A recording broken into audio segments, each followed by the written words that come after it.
మాకు ఓటు వేయండి. ఏ మొహం పెట్టుకుని అడుగుతారా మీరు ఓటు వేయండి అని? ఇంకా నయం మిమ్మల్ని కొట్టలేదు, తరిమి కొట్టలేదు మిమ్మల్ని. టిఆర్ఎస్ వాళ్ళని చాలా గౌరవించారు మా తెలంగాణ ప్రజలు. ఎన్ని కష్టాలు వచ్చినా నష్టాలు వచ్చినా భరించే తత్వం మా అమాయక తెలంగాణ ప్రజలు. అలాంటిది ఇన్ని తప్పులు చేసినా భరించారు.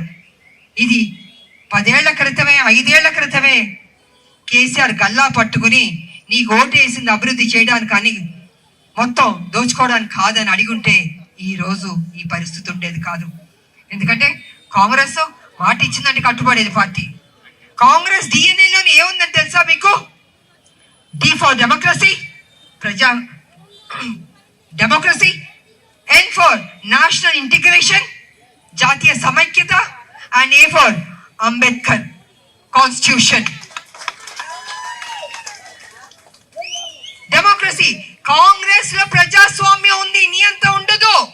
బీసీలు కావచ్చు, ఎస్సీలు కావచ్చు, ఎస్టీలు కావచ్చు, మైనార్టీలు కావచ్చు, అందరికీ ప్రాధాన్యత ఇస్తే అందరిని సమానంగా చూసుకొని అందరినీ తన హక్కుని చేసుకుంటుంది. అదే కాంగ్రెస్ పార్టీ.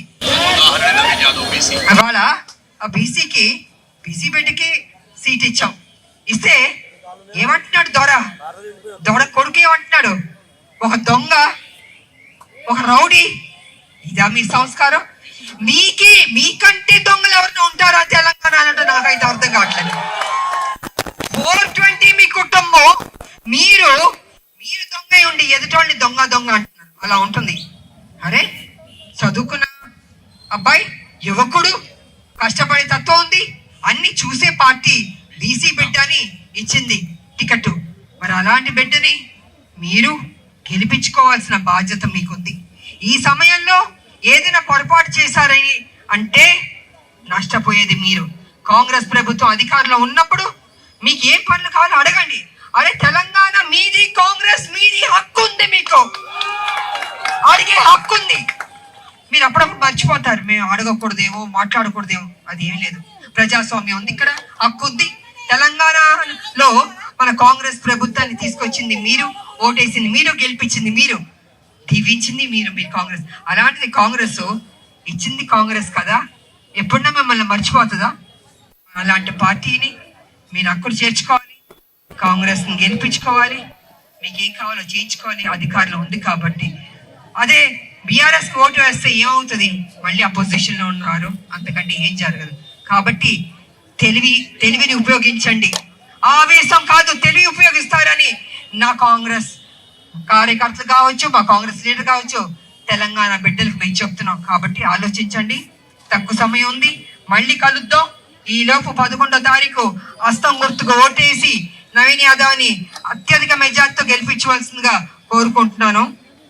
ప్రజల్లారా, క్లారిటీతో ఉన్నారు కదా? అక్క దగ్గర అబద్ధం చెప్పద్దు. నిజం చెప్తున్నారా? మా అక్క చెల్లెలు చెప్తాను. అమ్మా, నా తెలంగాణ ప్రజలు అప్పుడప్పుడు చిన్న బిడ్డల్లో అలుగుతారు. ఎలా తెలుసా? నాకు ఆ పథకం ఇవ్వలే, ఈ పథకం ఇవ్వలే. అన్ని పథకాలు ఇచ్చామ్మా, ఇంకా ఇస్తాం.